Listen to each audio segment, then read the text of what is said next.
하시니라. 아멘. 네, 오늘 인격과 접촉하는 말씀이라는 제목으로 또 누가복음 말씀 함께 살펴보도록 하겠습니다.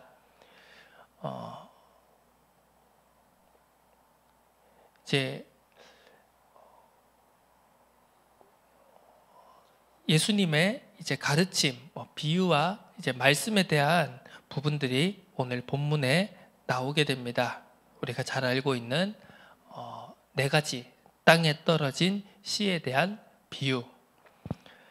그리고 이 비유를 설명하시고 등불은 등경 위에 또 예수의 어머니와 동생들이 찾아왔을 때 하나님의 말씀을 듣고 행하는 사람들이 바로 내 어머니고 형제다, 가족이다 라는 이 말씀들을 우리가 잘 알고 있고, 또 이 말씀을 통해서 우리가 오늘 하루 또 우리가 함께 또 이번 한 주간 나누고 묵상해 보아야 될 내용들을 우리가 살펴보았으면 좋겠습니다. 우리가 이 네 가지 땅에 떨어진 씨 비유라는 것은 더 이상 부연 설명을 하지 않아도 우리가 너무나도 잘 알고 있는 말씀입니다. 자, 그런데 이제 이 말씀에 대해서 우리가 한번 이제 생각해 볼 것은 지난 몇 주간을 통하여서 우리가 어떻게 보면 각 시대 그리고 살아왔던 각 세대마다 이제 그 시대와 상황과 주어졌던 그 사람들, 그 모든 각각에 따라서 그 시대를 이끌었고 관통했던 복음의 색깔이라는 것이 있습니다. 앞서서도 얘기했듯이 우리 나라의 기독교 신앙이라는 것은 순교와 부흥의 신앙의 그 색깔, 그 과정을 거쳐왔다고 얘기를 하였습니다. 그 신앙의 유산의 긍정적인 측면에 대해서도 우리가 살펴보았고, 또 이 부정적인 측면에 대해서도 살펴보았습니다. 특별히 이제 부정적인 것을 놓고 우리가 다시 한번 이제 상기를 해보자면, 부흥의 신앙이라는 것은 이제 결국은 결과가 과정을 정당화하는 그런 이제 위험에 빠질 수도 있고, 또 어떻게 보면 방향성 없는, 흔히 이제 바울이 표현하듯이 우리가 주먹을 치는 것이 허공을 치는 것 같지 않게 되고 이제 향방 없는 것 같이 되지 않게 해야 된다라는 그 바울의 고백이 있었듯이, 자칫 우리가 방향성 없는, 그리고 어떻게 보면 이 개념이 정리되어지지 않은, 그리고 우리가 깊이 우리의 사고와 그리고 여러 가지 우리의 생각으로 정리되어지지 않은 열심이라는 것은 어떻게 보면 굉장히 위험한 것이 될 수 있다. 극단적으로 말해서는 이 열심이라는 것, 극렬한 열심이 때로는 폭력적이 될 수도 있다는 것을 우리가 함께 살펴보았습니다. 자, 이 네 가지 땅에 떨어진 씨에 대한 비유에 대해서는 우리가 그 비유와 그 해석과 그 말씀의 적용에 대해서는 우리가 너무 잘 알고 있습니다. 그런데 이때까지의 우리가 이 네 가지 땅 그리고 씨가 떨어진 비유에 대해서 이제까지의 우리가 가져왔던 신앙의 색깔과 신앙의 방법을 놓고 봤을 때 이 비유에 대한 초점이 어디에 맞추어져 있었습니까? 주로 땅에 맞추어져 있었습니다. 그래서 그런 거죠. 마음밭이 길가밭이냐, 돌짝밭이냐, 가시밭이냐, 아니면 좋은 밭이냐. 그래서 우리가 무엇이 되어야 된다? 무엇이 되어야 됩니까? 좋은 밭이 되어야 되겠죠. 우리가 일반적으로 그렇게 이 말씀을 이제 해석하고 또 말씀을 적용하면서 살아왔습니다. 자, 그것이 틀렸다는 것이 아닙니다. 항상 이제 얘기하듯이 하나님은 하나님의 말씀과 여러 교훈과 모든 하나님의 가르침들을 시대에 맞게 그 시대의 신자들에게, 성도들에게 허락하셨고, 또 그 각 시대와 각 시대 속에 살아가는 사람들의 그 상황에 따라서 그 말씀을 해석하고 적용했을 때 합력하여 선을 이루시는 방향으로 이루어갔다는 것이죠. 우리가 앞서 살펴보았듯이 이런 순교와 부흥의 신앙, 그 시기를 통하여서 이 네 가지 땅, 우리가 어떻게 보면 사회적이고 이런 시대적인 맥락과도 맞아떨어졌을 것입니다. 어떻게 보면 흔히 우리나라의 발전을 이끌었던 원동력 중에 하나인 새마을운동 이제 그런 것도 그렇고, 열심히 우리가 수고하고 노력해서 아침에 나가서 일하고 열심히 하고 저녁 늦게 돌아와서 그 열심히 일한 것에 대한, 땀 흘린 것에 대한 대가를, 정당한 보상을 받는 그런 성장의 시대를 통하여서는 이 열심이라고 하는 것, 그리고 땅에 대해서 초점을 맞춘다라고 하는 것은 아주 적실한 그런 적용과 그리고 해석이었을 것입니다. 자, 그런데 지금 이제 이 시대, 우리가 앞으로 우리 기독교 신앙을 가지고 우리가 교회 공동체라는 이 울타리 속에서 우리가 신앙생활을 하면서 또 이 신앙을 우리가 선포하고 이 신앙을 이제 이 복음을 전달하면서 이 세상 속에서 이 복음이 정말 참된 진리다, 이 복음이 생명이고 이 복음이 해답이고 이 복음이 정말 우리를 살리는, 우리를 정말 행복해 하는, 우리를 회복시키는 정말 중요한 말씀이다, 그 무엇과도 바꿀 수 없는 절대불변의 진리다라는 것을 이 세상 속에 전달시키기 위해서 앞으로 우리는 어떤 이제 신앙의 색깔과 어떤 이제 신앙의 이 언어들을 가지고 정리되어진 것을 가지고 우리가 세상 속으로 나아갈 것인가라는 부분에서 우리가 이 비유를, 오늘 이 본문의 말씀을 다시 한번 생각해 봐야 되는 것입니다. 자, 이것은요, 제가 혼자 떠들고 혼자 주장하고 혼자 제가 발견해낸 것이 아니라 수많은 신학자들과 또 이제 강단에, 실제 지금 강단에서 목회를 하고 있는 많은 목사님들과 또 설교자들을 통하여서 지금 전달되어지고 있고 또 함께 나누어지고 있는, 어떻게 보면 내용이기도 합니다. 자, 우리는 이때까지 이 땅에 관해서 초점을 맞추어 왔습니다. 그래서 어떻게 보면 열정적인, 열심 있는, 어떻게 보면 이 나라가 황무지에서부터 시작해가지고 정말 짧은 시간 안에 놀라운 발전을 이루어낸 나라고, 그 속에서 이 기독교 신앙이라는 것도, 교회 공동체라는 것도 함께 성장해 왔기 때문에 이 땅을 기경한다라는 것, 땅을 정말 우리가, 우리의 마음이 길가밭과 돌짝밭과 가시밭과 같이 되어 있는 우리의 이 황폐한 마음의 밭을 정말 우리가 열심으로, 그리고 정말 우리가 이 열정을 가지고, 신앙과 믿음의 열정을 가지고 이 마음의 밭, 이 우리의 땅, 우리의 삶을 경작해 가면서 하나님의 말씀이 씨앗이 떨어질 때 정말 30배, 60배, 100배의 아름다운 놀라운 결실을 맺을 수 있는, 믿음의 결실을 맺을 수 있는 이제 그러한 내용의 말씀을 붙잡아 왔던 것, 이것이 이때까지 지나왔던 우리의 시간표 속에서 매우 중요한 말씀이었겠죠. 그런데 오늘 우리가 다시 한번 다른 초점을 가지고, 다른 이제 이 부분을 가지고 이 말씀을 생각해 볼 것은요. 자, 그렇다면 정말 이 비유가 이제 원래의 예수님께서 하시고자 하는, 그리고 이 누가복음을 기록한 누가가 이 본문을 통해서 우리에게 전달하고자 하는 더 큰 강조점은, 더 큰 초점은, 진짜 핵심은 어디에 있는가라는 것을 우리가 생각해 봐야 됩니다.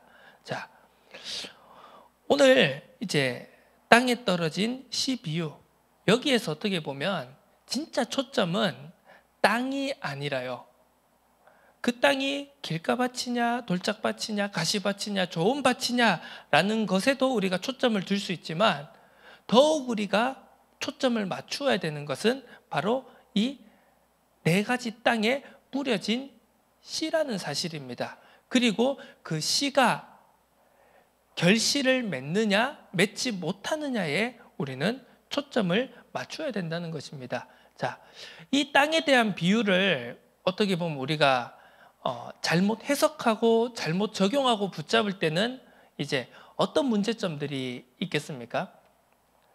흔히 이제 우리가 이제 그런 표현들을 하죠. 야, 너가 지금 예배를 왜 못 드리는 줄 알아? 왜 말씀이 이해가 안 되는 줄 알아? 네가 지금 길가밭이라 그래. 야, 사탄이 와가지고 사탄이 새같이 와가지고 네가 지금 듣고 있는 말씀의 씨앗 다 쪼아먹어 간다. 네 마음이 지금 돌짝밭이다. 네 마음이 가시밭이다. 그래서 네가 마음을 열심히 기도하고 정말 말씀을 묵상하고 성경을 읽고 그렇게 해서 너희 마음밭을 옥토밭으로 좋은 밭으로 가꾸어야지 말씀이 잘 들릴 거야. 자, 그러면 그 좋은 밭으로 만드는 방법은 무엇입니까?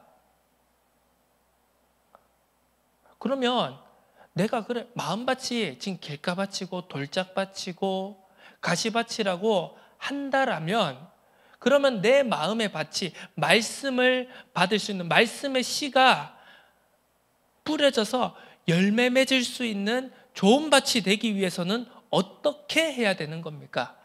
이제 이때까지 우리의 신앙이라는 것은 어떻게 보면 이 어떻게에 초점이 많이 맞추어졌습니다. 그래서 어떤 사람들은 그렇게 말할 수도 있겠죠. 야, 성경을 뭐 1년에 1독하면 아니면 너 이때까지 너의 인생 전체를 통틀어서 성경을 10독하고 20독하고 50독하고 100독하면 너의 마음이 옥토밭이 될 거야. 왜? 하나님의 말씀을 계속 읽으면 하나님의 말씀이 너의 심령 속에 영혼 속에 골수 속에 뿌리 내려져서 옥토밭이 될 거야. 네, 맞는 말이겠죠. 자, 어떤 분은 그렇게 이야기할 겁니다. 야, 너가 앞으로 한 달 정도 매일 빠지지 말고 새벽 기도를 나와. 새벽 기도를 드려. 새벽 기도에 승리해. 그러면 네 지금 길가밭과도 돌밭과도 가시밭과도 같은 너의 그 마음이 옥토밭이 되어질 거야. 네, 그럴 수 있을 것입니다. 자, 그런데 이제 우리가 이런 이제 방법적인 부분 어떻게 해야 좋은 밭이 되어지냐라는 이제 그런 부분에 집중하게 되면 물론 거기에 대해서 좋은 영향과 긍정적인 방향 결과도 나오겠지만 이제 이것이 이제 우리가 방향을 잃어버리고 어떻게 보면 진짜 내가 이걸 왜 해야 되지? 왜 내가 성경을 1독을 해야 되고 10독을 해야 되고 100독을 해야 되고 왜 내가 뭐 한 달 새벽 기도를 해야 되고 왜 이걸 해야 되지라는 것에 대한 이제 이유를 놓치게 되는 순간 내 삶에서 진짜 내가 왜 이것이 정말 필요하고 내가 이걸 할 때 정말 옳은 방향이겠구나라는 그 이유와 방향을 놓쳐버릴 때 이것이 향방 없는 열심이 될 수 있다는 것입니다. 자, 그래서 우리는 이제 한 단계 더 나아가서 어떻게가 아닌 방법이 아닌 그래서 우리가 이제 이렇게 하다 보면 결국 그렇지 않습니까? 우리가 가장 속기 쉽고 빠지기 쉬운 함정 중에 하나가 이제 사람을 구분 짓는다는 겁니다. 야, 보니까 지금 이게 보통 우리가 이제 신앙생활하고 교회 생활하고 이 한 공동체 울타리 안에서 생활하면은요 겉으로 표현은 잘 안 하죠. 그런데 우리도 모르게 딱딱딱 이렇게 구획화를 시킵니다. 야, 마음속으로요. 저 사람 지금 보니까 딱 길가밭이구만. 저 사람은 돌밭이구만. 저 사람은 가시밭이구만. 딱 이렇게 지금 상황과 지금 내 보는 눈, 지금 내 육신의 눈으로, 지금 내 수준으로, 지금 내 영적 수준으로 보는 그 거기에 따라서 지금의 사람들을 그렇게 나누게 되는 겁니다. 자, 그러면요, 그 사람은 과연 자신은 무엇이라고 평가하고 구분해 놓을까요? 자, 그렇게 내 옆에 있는 지체들을 길가밭이니 돌밭이니 가시밭이니라고 구분하고 있는 것 자체가 어떻게 보면 자기는 좋은 밭이라고 생각하는 것 아니겠습니까? 자, 남을요 신랄하게 비판하면서도 자기에 대해서도 스스로 신랄하게 비판하고 자기 점검을 한다라는 것은 결코 흔한 일이 아닙니다. 대부분의 사람들은 이 사람이 어떻고 저 사람은 저런 지금 상황이야, 저 사람은 지금 저런 수준이야 라고 생각했을 때 대부분의 사람들은 자기는 옳다, 자기는 맞다, 자기는 바른 길을, 옳은 길을 걸어가고 있다라고 전제를 하고 보통 그렇게 평가를 하게 됩니다. 자, 이런 것이 지금 우리가 복음서를 통해서 계속 살펴보고 있는 예수님께서 바리새인들과 서기관들 그리고 종교 지도자들을 책망하면서 하시는 그 말씀들의 어떻게 보면 핵심 아니겠습니까? 지난주에도 우리가 말씀을 살펴봤듯이요, 그 바리새인 시몬이 자기는 지금 예수님을 손님으로 초대해놓고 그 손님에 대한 예의도, 손님에 대한 예절도, 그 모든 그런 것들도 지키지 않은 채 자기는 지금 뭔가 실수를 하고 있다, 그것도 인지를 하지 못하고 있는 채 지금 한 여인에 대해서 이렇다 저렇다, 그것도 자기의 마음속으로 드러내고 있지는 않지만 마음속으로 평가하고 판단하고 정죄하고 있는 것을 우리는 보고 있지 않았습니까? 이것이 바로 바리새인과 유대교 율법주의 그 당시 종교 지도자들의 어떻게 보면 자기 모순적인 이중적인 그런 문제점이었다라고 말할 수 있겠죠. 그래서 우리는 이제 이 어떻게 보면 우리의 고정관념 그리고 우리의 예틀, 우리가 정말 하나님이 주시는 앞으로 우리가 살아갈 이 세상 속에서 우리가 가지고 있는 이 말씀, 이 생명의 복음을 가지고 우리가 이 복음을 살아내고 그리고 이 복음을 모든 사람 가는 모든 곳에 이 세상 땅끝까지 이 복음을 전달하기 위해서 우리가 이 어떻게 보면 말씀 하나를 우리가 해석하고 어떻게 적용하고 어떻게 붙잡는가 이걸 떠나서요, 앞으로는 정말 중요한 것은 이 말씀을 가지고 우리에게 주신 이 복음을 가지고 일단 우리 자신이 나 스스로가 먼저 어떤 자세와 어떤 태도와 어떤 중심, 어떤 마음을 가지고 우리가 나 자신을 바라보고 그리고 나 자신의 삶을 살아내고 그리고 나와 함께하는 사람들을 어떻게 바라볼 것인가, 그 자세와 태도가 정말 중요하다는 생각을 합니다. 어떤 우리가 방법을 얘기하기 이전에, 우리가 어떤 열심을 얘기하기 이전에 우리가 정말 솔직하게 그리고 겸비하게 하나님 앞에서, 말씀 앞에서 나 자신을 스스로 확인하고 어떻게 보면 내 옆에 있는 사람을 판단하고 평가하고 정죄하기 이전에 정말 거기에 대한 그 노력에 정말 100배, 1000배의 노력을 들어서라도 우리가 나 자신을, 나 스스로를, 나 자신의, 나는 사람에게는 보이지 않지만 그리고 어떻게 보면 나 스스로도 속고 나 자신도 볼 수 없는, 나 자신도 놓치고 있는 나의 마음, 나의 깊은 곳에 있는 그 마음, 그 자세, 태도, 그 중심을 우리가 말씀 앞에 내어놓지 않는다면요, 그것을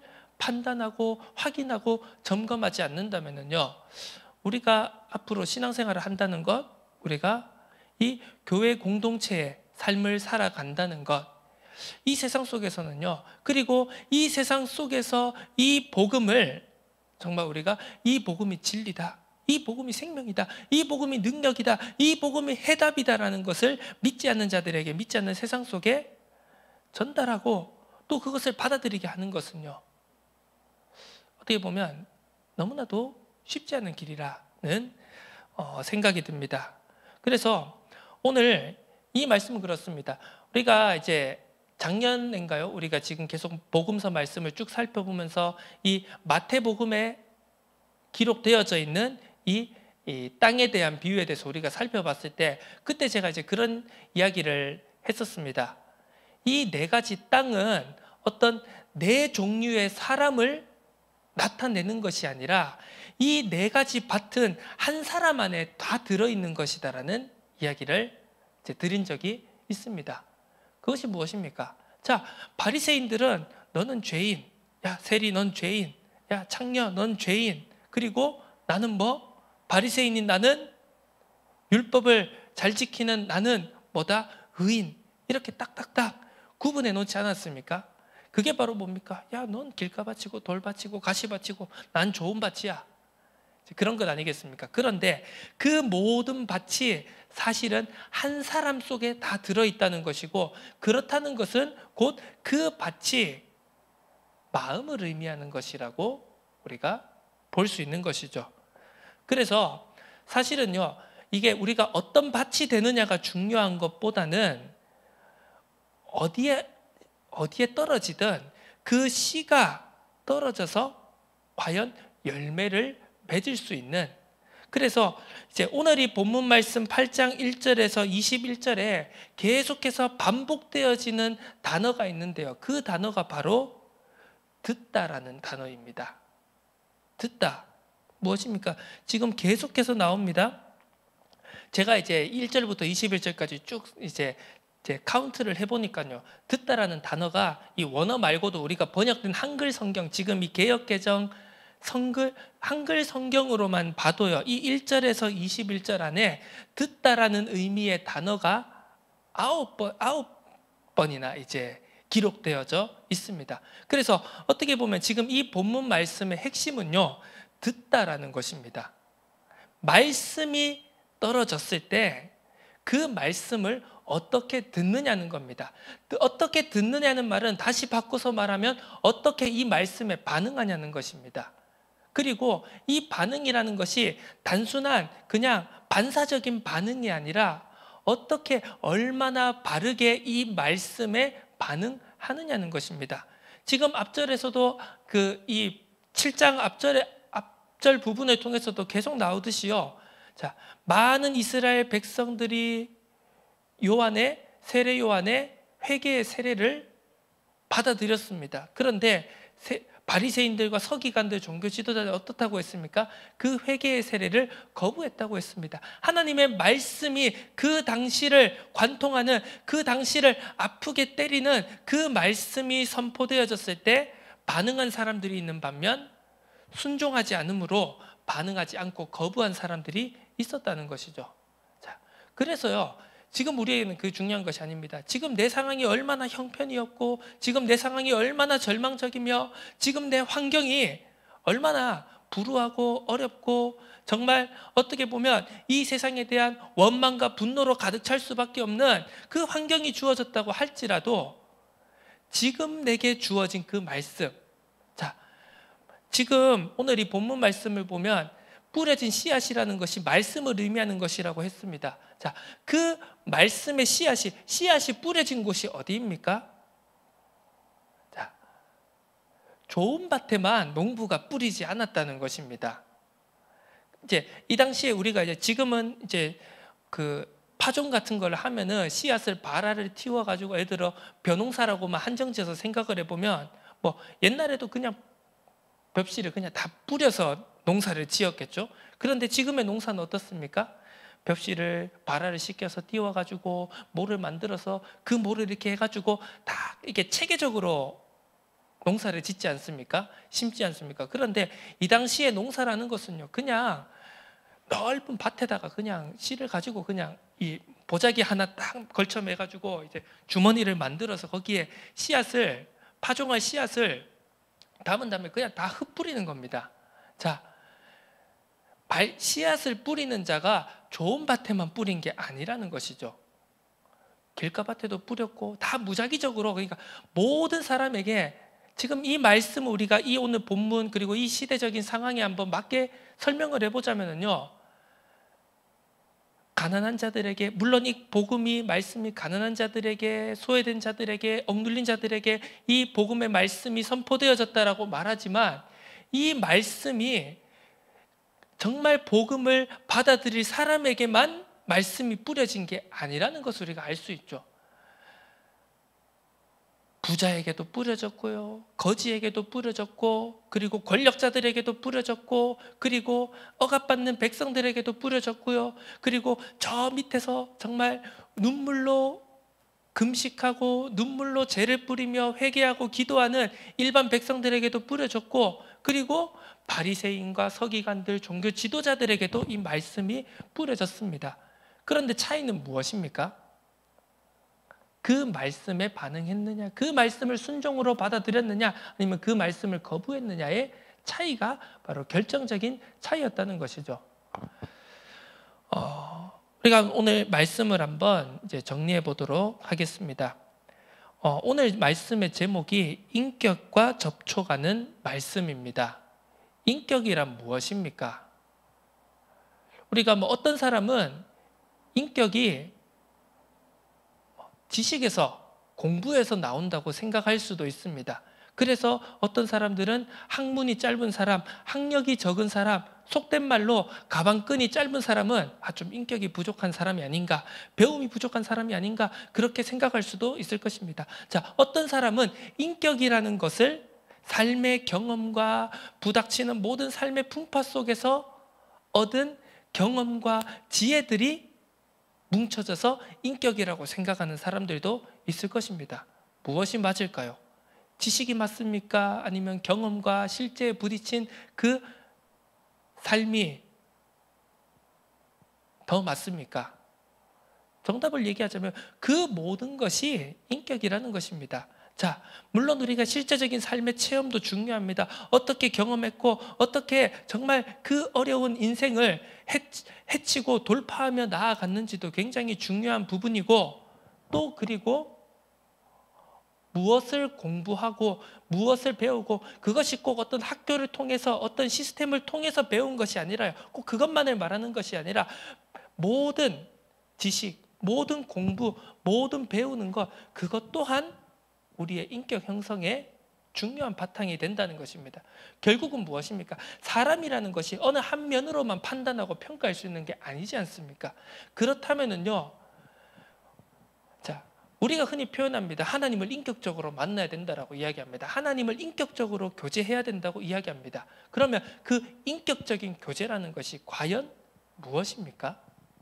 우리는요, 내 삶에서의, 그리고 어떤 내 배경에서의, 내 인생 과정 속에서의, 그리고 그 속에서 상처들도 있을 것이고 어떤 과거의 아픈 기억들도 있을 것이고, 그리고 그 모든 인생의 경험들을 통해 가지고 이것이 하나님과의 인격적인 관계다, 인격적으로 교제하는 것이다 라고 내가 규정 지어 놓은 그 어떤 바운더리가, 테두리가 있을 것입니다. 그런데 그것만이 인격적 교제, 인격적 관계가 아니라는 것이죠. 어떻게 보면 내가 약한 것, 내가 경험해보지 못한 것, 그리고 어떻게 보면 내가 가장 약하다고 생각한 그 모든 것을 통해서도 우리는 인격적인 교제, 그리고 하나님과 인격적으로 사귄다라는 것이, 관계를 맺는다는 것이 어떤 것인지를 우리는 하나하나씩 배워가고 깨달아가고,